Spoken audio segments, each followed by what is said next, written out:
Un cessez-le-feu temporaire a été instauré en Ukraine dans la guerre menée par la Russie. Un cessez-le-feu local a été instauré près de la centrale nucléaire de Zaporijia, temporairement occupée, pour réparer la ligne électrique de réserve de 330 kV. C'est ce qu'a déclaré l'Agence internationale de l'énergie atomique en octobre. Je rappelle qu'au moment de la rencontre entre Trump et Zelensky, les Russes utilisèrent déjà le cessez-le-feu près de la centrale de Zaporijia comme outil de manipulation, à propos du fait que, soi-disant, cette Ukraine ne veut pas la paix. Mais en réalité, même aujourd'hui, la Russie ne se passe pas de manipulation. Je vais tout expliquer en détail dans cet épisode. Voilà. Au service de renseignement extérieur de la Fédération de Russie, par exemple, ils ont déclaré que l'Occident envisagerait soi-disant une option de sabotage à la centrale nucléaire de Zaporijia, avec la fusion du cœur de ses réacteurs nucléaires. C'est justement à ce moment-là, je rappelle, qu'un cessez-le-feu a été déclaré dans cette zone. Nous aborderons ce sujet dans la première partie de l'émission, puis discuterons des nouveaux détails sur la disparition du ministre russe des Affaires étrangères, Sergueï Lavrov. Je suis Alexei Petchi, discutons-en. Mais avant de commencer, je vous demande de vous abonner à cette chaîne, de mettre un like et d'écrire n'importe quel commentaire sous cette émission. Aussi, abonnez-vous à ma chaîne Telegram Petchi News via le lien en description. Là-bas, nous publions des nouvelles en temps réel dès qu'elles arrivent. Si vous souhaitez soutenir le travail de cette chaîne YouTube, vous pouvez le faire financièrement via un don ou un abonnement payant en utilisant les liens et les coordonnées dans la description de cette vidéo. Vous y trouverez aussi Patreon, Buy Me a Coffee, PayPal, des coordonnées bancaires, des portefeuilles crypto et le parrainage YouTube. Choisissez le format qui vous convient le mieux. Je vous serai reconnaissant pour tout soutien de votre part. Ainsi, dans le communiqué de l'Agence internationale de l'énergie atomique, il est indiqué que le matin du 7 novembre, un régime de cessez-le-feu local a été instauré près de la centrale nucléaire de Zaporijia. En particulier, le déminage et d'autres travaux préparatoires ont commencé à proximité de la section endommagée de la ligne électrique Ferospavnaya 1 d'une tension de 330 kV. Il est précisé que sa connexion avec la centrale électrique avait déjà été interrompue depuis 6 mois. Elle se trouve du côté temporairement occupé. Le 8 novembre, les travaux de réparation de la ligne électrique endommagée Ferro-Alliage 1 ont débuté, a annoncé publiquement le directeur de l'Agence internationale de l'énergie atomique, Raphaël Grossi. Il avait déclaré qu'un cessez-le-feu permettrait de lancer les réparations pour renforcer les connexions de la centrale à l'alimentation électrique externe et prévenir un incident nucléaire. Citation: dans le cadre d'un cessez-le-feu local établi avec la médiation de l'Agence internationale de l'énergie atomique des spécialistes techniques, on commençait aujourd'hui à réparer la section restante endommagée de la ligne électrique Ferro-Alliage 1 près de la centrale nucléaire de Zaporijia.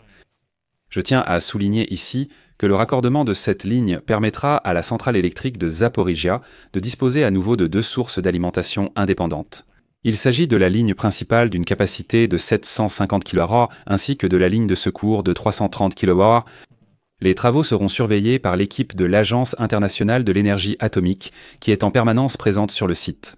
Et voilà que l'Organisation des Nations Unies a rappelé que la restauration préliminaire de l'alimentation électrique externe de la centrale nucléaire de Zaporijia il y a 2 semaines a également été rendue possible grâce à des accords temporaires de cessez-le-feu conclus avec la participation de l'Agence internationale de l'énergie atomique. Le plan initial prévoyait la restauration simultanée de 2 lignes à la fois.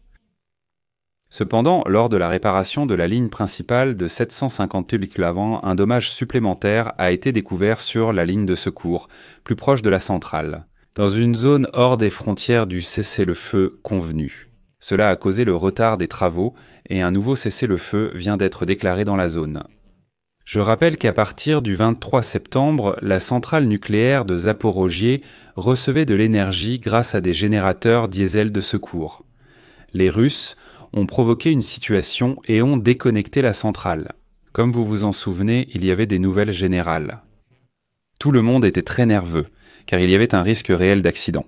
1 mois plus tard, on a appris que la centrale nucléaire de Zaporijia était raccordée au réseau externe et que les générateurs diesel étaient en temps réserve.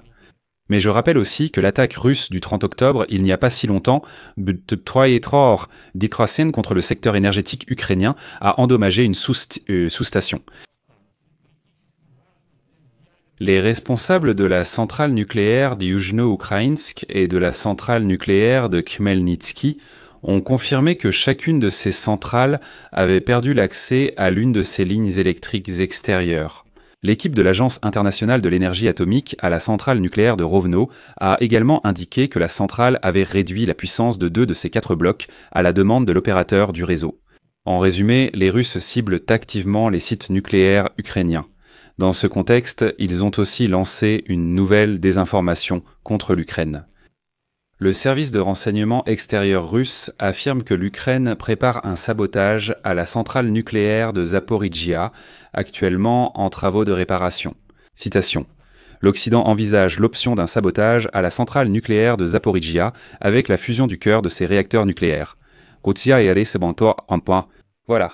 Les services de renseignement russes ont également noté que, soi-disant, les pays membres de l'OTAN exhortent directement l'Ukraine, ils disent « oui, commencez déjà », ils exhortent Kiev de commettre un sabotage avec des victimes parmi les Ukrainiens et les habitants de l'Union européenne, ils disent « il faut absolument qu'il y ait des Ukrainiens et des Européens, mais organiser le sabotage uniquement de cette façon ».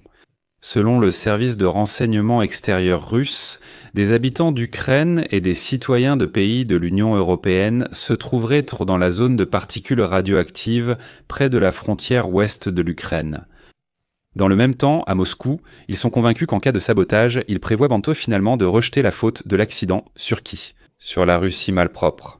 Je rappelle que lors de la dernière tentative d'instaurer un cessez-le-feu à la centrale de Zaporijia, les Russes ont aussi essayé de manipuler ce sujet. C'était justement quand Zelensky rencontrait Trump à la Maison-Blanche en octobre. Les Russes lui ont demandé une cessation temporaire des hostilités afin d'effectuer des travaux de réparation à la centrale nucléaire de Zaporijia. À ce moment, le chef de Rosatom, Alexei Likhatchev, a affirmé que le cessez-le-feu devait avoir lieu le 17 octobre. Mais le fait est que la centrale nucléaire de Zaporijia était privée d'alimentation depuis le 23 septembre, et l'Ukraine avait déjà proposé à ce moment-là ce même cessez-le-feu pour réparer la ligne électrique. Mais les Russes, après s'être manifestés, ont continué les bombardements, ont branché des générateurs et ont poursuivi les tirs. Et donc, lorsque Zelensky discutait avec Trump des négociations de paix pour mettre fin à la guerre, les Russes ont fait une proposition publique de cessez-le-feu local. Comme pour dire, voyez, ils veulent une trêve. Le même jour, Poutine et Trump ont échangé par téléphone, le Kremlin avançant que l'Ukraine ne serait pas prête à accepter une trêve, même locale.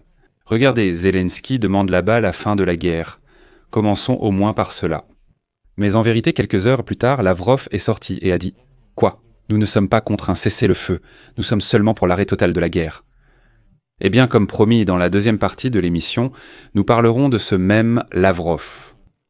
Aujourd'hui, ce sont déjà les médias américains qui écrivent que Lavrov est soudainement tombé en disgrâce auprès de Poutine. Cable News Network écrit que Lavrov, d'un commun accord, était absent lors de la rencontre au sommet avec Poutine. Lavrov était le seul membre permanent du Conseil de sécurité de la Fédération de Russie à avoir manqué la réunion au cours de laquelle un essai nucléaire a été annoncé. On a aussi appris que le ministre des Affaires étrangères ne mènera pas la délégation russe au sommet du G20 à Johannesburg ce mois-ci. Le 4 novembre, Poutine a nommé Maxime, vice-chef de l'administration présidentielle, à la tête de la délégation par décret. Tout le monde dit que Lavrov a échoué lors de sa conversation avec Marco Rubio le 21 octobre lorsqu'il a fait capoter la rencontre entre Trump et Poutine à Budapest. Mais Cable News Network cite un autre épisode. Lavrov a perfectionné un style de diplomatie audacieux et conflictuel, qui correspondait souvent aux ambitions impériales de Poutine. Au sommet avec Trump à Anchorage, le ministre russe des Affaires étrangères portait un pull avec le logo de l'Union des républiques socialistes soviétiques, mais cette provocation n'a pas donné le résultat escompté. Au contraire, elle a énervé l'administration Trump. Après que Trump a évoqué l'annulation de la rencontre à Budapest, Kirill Dmitriev, émissaire du Kremlin, a pris l'avion pour les États-Unis afin de rétablir la justice. Finalement, la publication conclut que Lavrov restera ministre des Affaires étrangères. Sous Poutine, la loyauté et la continuité sont très appréciées. Citation. Il semble que même lorsque le dictateur du Kremlin était confronté à de sérieux échecs, sa réponse se résume souvent à déplacer les chaises. C'est pourquoi je vais mettre des points de suspension ici. Donnez votre avis, vos conclusions dans les commentaires sous cette vidéo, abonnez-vous à la chaîne, cliquez sur la cloche et n'oubliez pas de mettre un like. C'est tout pour aujourd'hui. Prenez soin de vous.